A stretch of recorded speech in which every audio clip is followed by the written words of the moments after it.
بہت پرانے زمانے کی بات ہے۔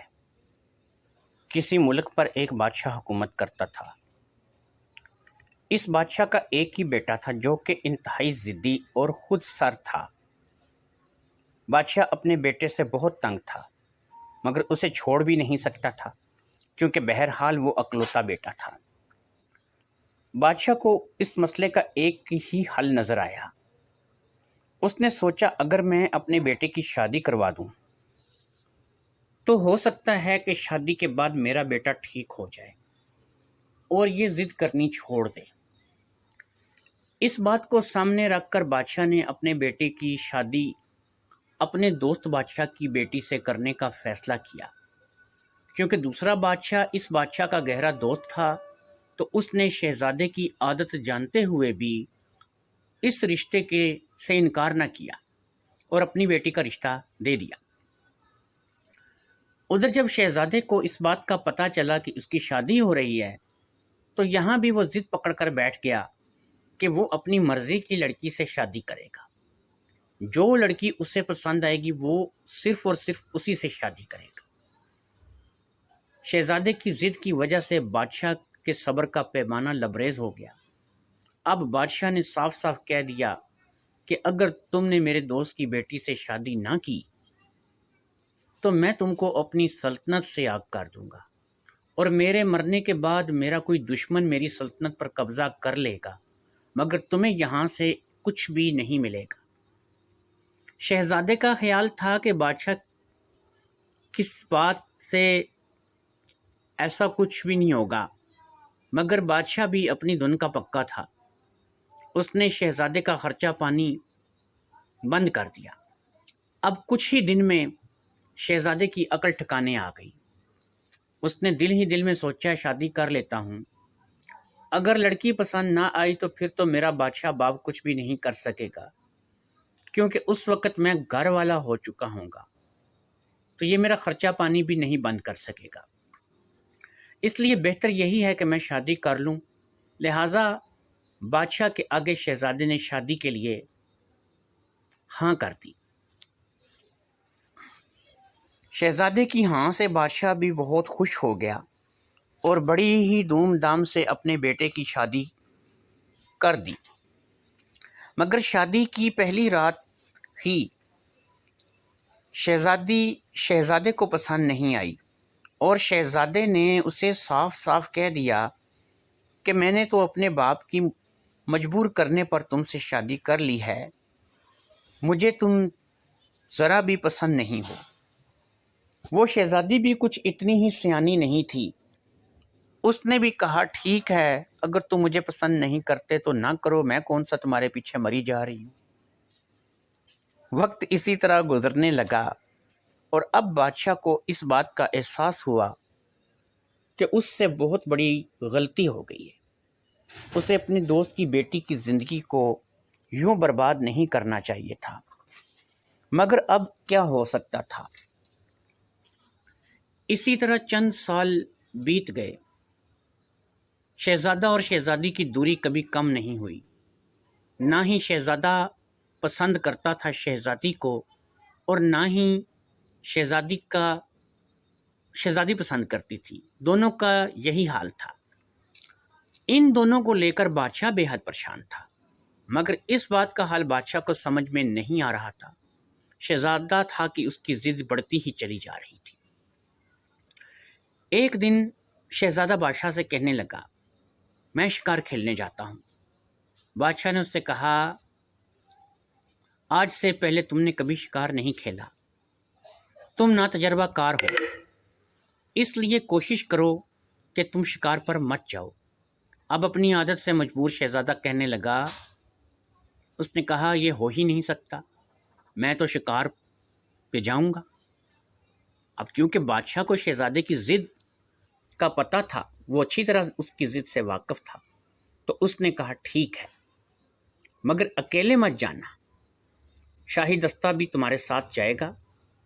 اس بار شہزادہ مان گیا اور شاہی دستے کے ہمراہ شکار کے لیے نکل کھڑا ہوا۔ شہزادہ کیونکہ پہلی بار شکار پر آیا تھا اس لیے اسے کچھ